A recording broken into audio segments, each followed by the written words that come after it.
NCERT Exemplar Solutions, Class 10, Maths, Chapter 8, Exercise 8.3, Question number 2.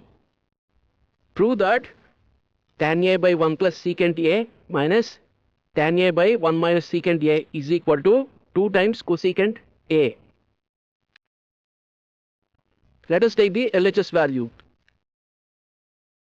LHS is equal to tan A by 1 plus secant A minus tan A by 1 minus secant A. Now let us take the LCM. 1 plus secant A of 1 minus secant A. We have 1 plus secant A as common. Therefore, tan A into 1 minus secant A minus 1 minus secant A is common. Therefore, tan A into 1 plus secant A.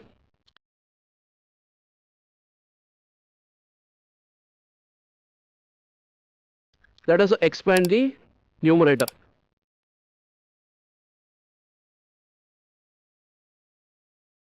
Tan A minus tan A into secant A minus tan A minus tan A into secant A divided by denominator is of the form A plus B into A minus B, which is equal to A square minus B square, where A is 1 and B is secant A.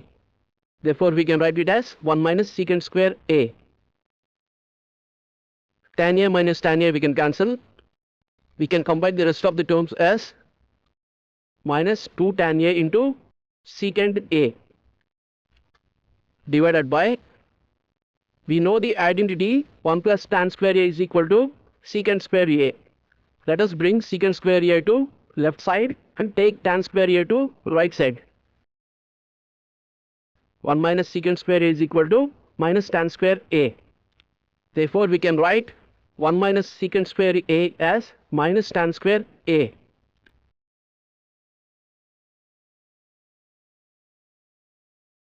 Let us take minus tan A common in the numerator and denominator. Cancel minus tan A from both numerator and denominator. That is equal to 2 times. We can write secant A as 1 by cos A. And tan A as sin A by cos A.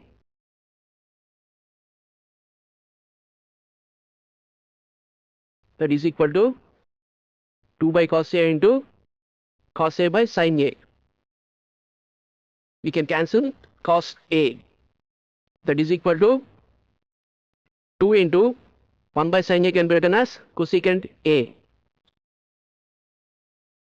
2 times cosecant A,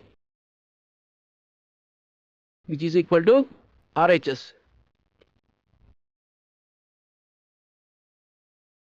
Hence, proved.